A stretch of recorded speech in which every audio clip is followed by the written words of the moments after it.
السلام علیکم ورحمت الله وبرکاته. نن د 14 درس 14مه برخه ده. عنوان په سورة البقره کې د مضاف او مضاف الیه پیژندنه ده. اعوذ بالله من الشیطان الرجیم. بسم الله الرحمن الرحیم. إنا أنزلناه قرآنا عربيا لعلكم تعقلون. سورة یوسف 2 نمبر آیات ده. ترجمه دسته بشک مو قرآن په عربي ژبه نازل کړ چې تاسو پوه شئ او عقل وکاروئ. نو الله جل جلاله قرآن په عربي ژبه نازل کړی. زموږ او ستاسې هدف دا ده چې د قرآن ژبه زده کوو، عربي ژبه زده کوو، تر څو موږ وکولی سو چې کله قرآن تلاوت کوو او یا د قرآن تلاوت ته غوږ نیسو، د قرآن په معنا پوه سو او قرآن کې تدبر وکړو. نننۍ موخې مو څه دي؟ په سورة البقره کې د مضاف او مضاف الیه پیژندنه ده. په 19 نمبر آیت کې راځئ بل سلاید ته ځو. په سورة البقره کې د مضاف او مضاف الیه پیژندنه ده. په 19 نمبر آیت کې تیر درس ته بیا یو لنډه کتنه. مضاف او مضاف الیه څه ته وایي؟ کله چې دوه نومونه یو بل پورې تړلي وي، معنا ورکړي او جوړښت یې چې ده ملکیت ښیي.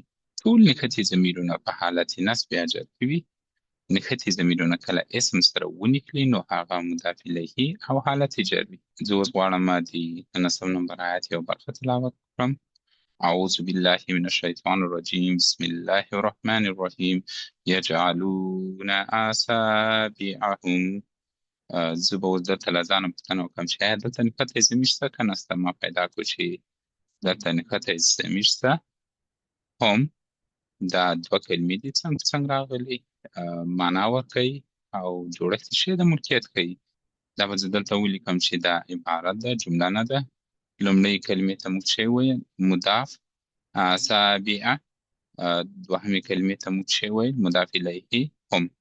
نو اوس به راسم چې لومړۍ کلمه د مضاف ځانګړتیا پوره کوي که لومړۍ ځانګړتیا د مضاف دا وه چې تنوین نه اخلي، دوه دانې فتحې، دوه دانې کسرې، دوه دانې ضمې دلته زه نه وینم. لومړۍ ځانګړتیا یې پوره کړه. دوهمه ځانګړتیا د مضاف دا وه چې ال نه اخلي، نو دلته ال نه وینم. دا د مضاف ځانګړتیا یې پوره کړه او دا څه ده؟ دا اسم ده. ما څنګه وپېژنده چې دا اسم ده؟ اسم هغه کلمه ده چې په تنهایي معنا ورکوي او زمان پورې تړاو نه لري. اصابع ګوتې ته وایي او له معنا څخه یې پوهېږم. دوهمه کلمې ته راځم، مضاف الیه هم. دا څه ده؟ دا نښتی ضمیر ده. ما څنګه وپېژنده چې دا نښتی ضمیر ده؟ زه به راسم د نښتي ضمیرونو جدول ته. دا جمع مذکر ده. هم ما پیدا کړ او معنا یې څه ده؟ د هغوی. نو اوس وګورو چې دا نښتی ضمیر د مضاف الیه ځانګړتیا یې پوره کوي که یا مضاف الیه یوه ځانګړتیا درلوده چې حالت یې جر وي. نو دلته دمه ده. دلته اوس دا څنګه حالت یې جر کې ده؟ دلته ګورئ نښتي ضمیرونه کله اسم سره ونښلي نو هغه مضاف الیه او حالت یې جر وي. دا له اسم سره نښلېدلی ده نو د دې حالت څه ده؟ هر وخت جر وي. دمې فتحې کسرې ته به نه ګورئ، دې ته به ګورئ چې دا نښتی ضمیر کله اسم سره ونښلي نو هغه خپله مضاف الیه ده او حالت یې جر ده. نو اوس دا څنګه ترجمه کوو؟ اصابع ګوتې هم د هغوی. دا نښتی ضمیر له اسم سره ونښلوئ، دا څنګه وایو؟ اصابعهم. دا څنګه ترجمه کوو؟ د هغوی ګوتې. نو دا مضاف او مضاف الیه سو. په سلاید ته ځو.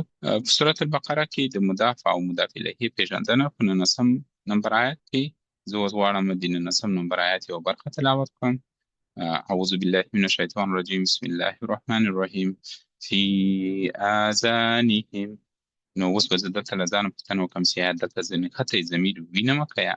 ما پیدا کړ چې دلته نښتی ضمیر شته. نو زه دې ته مضاف او مضاف الیه وایم د اوس لپاره. دا ولې چې دوه کلمې دي څنګه راغلي معنا ورکوي. دا به راواخلم دلته په دې جدول کې به یې ولیکم. دا عبارت ده، جمله نه ده. اذانهم لومړۍ کلمې ته مضاف وایم، اذاني دوهمې کلمې ته مضاف الیه. راځم لومړۍ کلمې ته. آیا دا د مضاف ځانګړتیا پوره کوي که یا؟ مضاف دوه ځانګړتیاوې درلودې. لومړۍ ځانګړتیا یې دا ده چې تنوین نه اخلي، یعنې دوه دانې ضمې، دوه دانې فتحې، دوه دانې کسرې. دا د لومړۍ ځانګړتیا یې پوره کړه. دوهمه ځانګړتیا یې دا وه چې الکلمه نه اخلي. نو دا د مضاف ځانګړتیا یې پوره کړې او دا چې ده دا اسم ده. ما څنګه وپېژندل چې دا اسم ده؟ اسم هغه کلمه ده چې په تنهایي معنا ورته او زمان پورې تړاو نه لري. آذاني غوږونه. دوهمې کلمې ته راځم، مضاف الیه. دا شی ده هم، دا نښتی ضمیر ده. ما څنګه وپېژندل چې دا نښتی ضمیر ده؟ زه به دلته راسم د نښتي ضمیرونو جدول ته. دا جمع مذکر ده.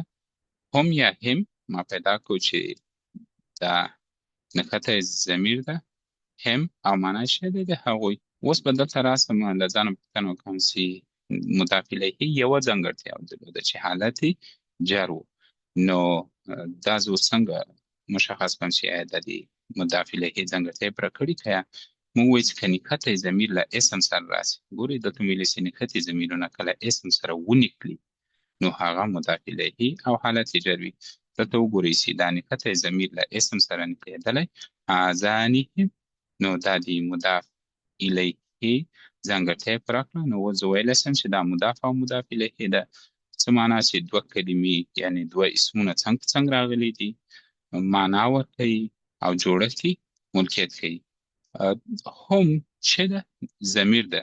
ضمیر هغه کلمه ده د اسم پر ځای راځي او د اسم له تکرار څخه مخنیوی کوي. دا دواړه نومونه دي څنګ په څنګ راغلي دي. موږ وایو چې په عربي کې درې کلمې دي، یا اسم ده، فعل ده، حرف. نو دا اوس څنګه ترجمه کوو؟ آذاني غوږونه هم د هغوی. نو دا آذانهم یا د هغوی غوږونه.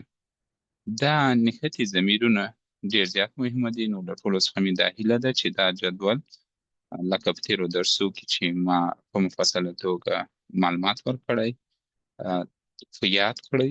او کله چې تاسې قرآن تلاوت کوئ په هره پاڼه کې تاسې به نښتي ضمیرونه وینئ.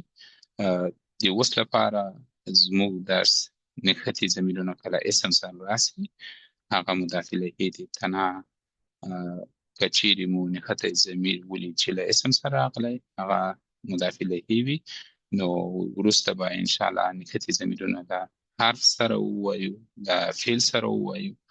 که چیرې مو دا زده کړه یعنې تاسې به په هره پاڼه کې وکولی سئ چې ډېره برخه د قرآن پخپله ترجمه کړئ. د نننۍ درس لنډیز موږ وکولی سئ چې په سورة البقره کې د مضاف او مضاف الیه پېژندنه وکړو په 19 نمبر آیت کې. او ستاسې کورنۍ دنده دا ده چې سورة الماعون تلاوت او پښتو ترجمه یې وګورئ، مضاف او مضاف الیه مشخص کړئ. زه باید دلته په سورة الماعون کې دوه مضاف او مضاف الیه دي. دا لومړی مضاف او مضاف الیه ده چې دوه نومونه څنګ راغلي. دا دوهم مضاف او مضاف الیه ده چې اسم له نښتي ضمیر سره راغلی. نو ځان سره یې په جدول کې ولیکئ او وګورئ چې دا د مضاف او مضاف الیه ځانګړتیا یې پوره کوي. بیا هم که چیرې تاسې کومه پوښتنه درلوده کولی شئ چې ماته کومنټ کې ولیکئ. یادونې زموږ درس د قرآن کریم آیاتونو ګرامري تحلیل ده. وخت به له 5 تر 10 دقیقو پورې وي. منبع به قرآن کریم وي. خپلې ټولې یادونې او پوښتنې په کومنټ کې راته ولیکئ. نننۍ درس همدلته پای ته ورسېد. تاسو ته ښه وخت غواړم. په دعاو کې مه هېروئ. خدای پامان.